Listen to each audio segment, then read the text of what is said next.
Okay, so ito naman. Good morning po sa inyo mga kapatid. Pag-usapan natin ngayon itong ikinagalit ng marami at ipinagtaka kung bakit kasama kahapon si Mayor Magalong, Benji Magalong ng Baguio City, sa ICI na nag-investigate doon sa dalawang distrito na sakop ni Pulong Duterte, ng District 1 ng Davao City, at saka kay Isidro Ungab. Ah, Ngayon, yung dalawang distrito nila. Sabi nga ni Pulong dito wow pag billion pinag-uusapan, malaking pera na para sa inyo kasi ano yan parang related itong pinuntahan nila. Ito yung rock netting. Ah, Ngayon, related yan or connected yan doon sa 51 billion niya. Di ba't may nilabas siyang makapal? Sabi niya, ito, liquidation ng 51 billion. Ayan. Nung tinignan, yung total, hindi 51 billion, may kulang na ilang billion din. So issue na yun talaga rin. Laki yun eh. Ito pa, ang tanong pa ron standard ba? Di ba? Now, sabi niya wow pag billion pinag-uusapan, malaking pera na para sa inyo. Pag trillion, hindi pera. Buang nabangag talaga. Ano ibig niya sabihin dito? Ibig sabihin, huwag yung pakialaman yung 51 billion ko.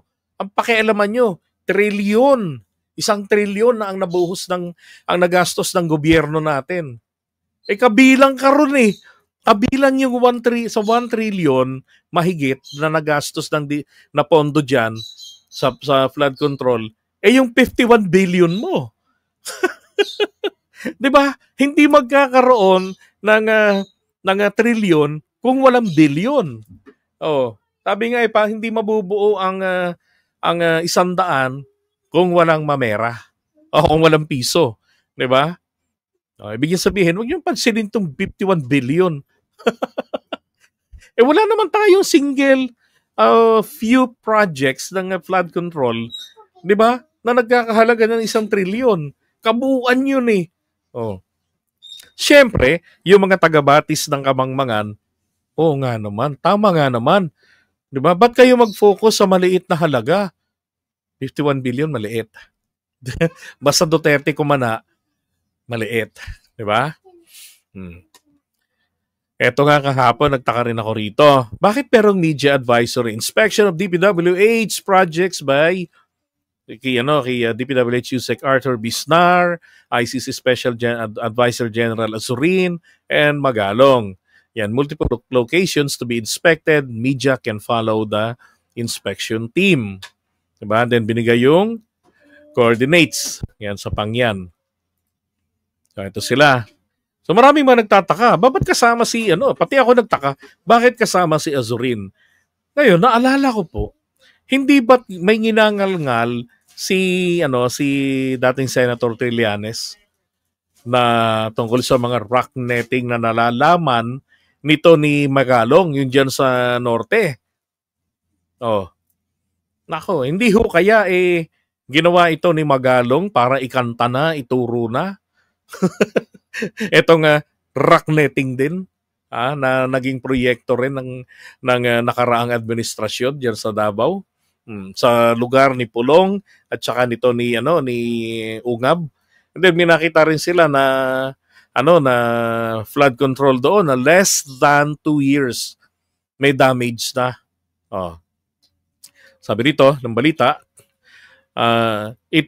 Magalong sa itinayong road slow protection structure improvement of critical intersections including installation of rockfall netting na ipinagbawal na nga yan. Ito lang naman, panahon ni Duterte, pwede pa ata yan rock fall netting sa Junction Shrine Hill sa Davao City Diversion Road. Okay? Ito yan, Tapos, yung ito yung cyclone wire ito Yan, kumuha sila ng sample niyan. Papakilo yata nila. Nakyat nila sa bundok. Yan, dapat yan, matibay ang pagkakabaon ng mga pinakadulo-dulo niyan. Ito, putragis, mukhang nakapatong lang, Di ba? Dapat may matibay na peg yan na nakabaon. Then ito pa, dumating na sa Davao City, sina Magalong. Yan, para magsagawa ng inspection sa District 3. Ito yung kay Ungab. Ang dinatna naman nila, ito naman, maayos naman ang itsura ng retaining wall. Yan. Kaya lang may nakita silang may mga depekto. Less than 2 years.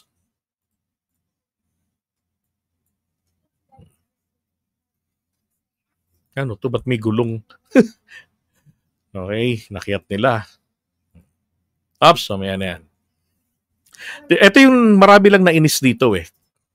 Ng project sa rock netting at saka dito nga sa flood control dito sa area na to. And nakita natin nga na in less than 2 years, medyo nasira kaagad dito yung nagkaroon kaagad ng erosion. So, Erosion, ibig sabihin, may tawag dito, gumuho. Parang ang tono nito, minor lang yun ha. Pagka may erosion sa bahagi ng flood control, nako, structural yan. Di ba? Hindi yan yung hairline crack. Erosion yan eh. Gumuho yan eh. Hindi guguho yan kung yung palaman sa loob niyan ay intact pa. Solid pa doon. Ang problema nga, hindi kasi sinusunod na lagyan ng geotextile tube yan eh. Yung mga ganyan eh. Kaya kapag ka napasukan ng tubig, nahuhugas yun, nakukutkot. Tapos manipis pa yung semento, pinalitadahan lang, hindi talagang buhos na makapal, ayun, mabibiyak talaga yan, mababasag. I think we have to review yung kontrata. Dapat lang. Para sa ma-determine kung anong pwede nating gagawin na sanction sa mga contractors as well as yung mga supposedly na nag-implement ng project. Meron ba? Meron pa nga siya sinabi na hindi raw naman masasabi na substandard.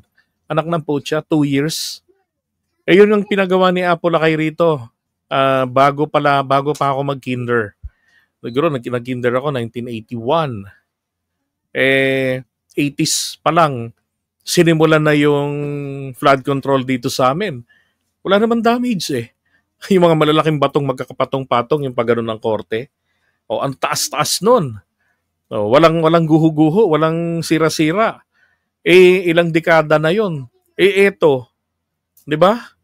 Wala pang 2 taon. In less than 2 years, sabi niya, tapos hindi substandard.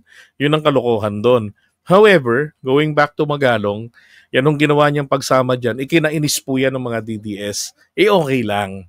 Di ba? Okay lang. Kung siya ba magtuturo ng, di ba?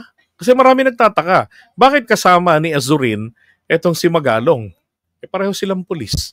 Hindi, syempre, sama yan doon kasi may nalalaman talaga siya. Di ba?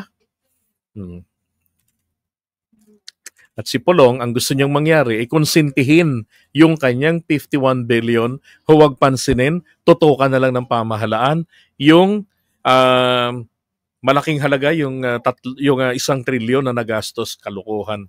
Ulitin ko lang, yung 51 billion niya ay kabahagi ng 1 trilyon. Okay, merong isang puzzle dito eh.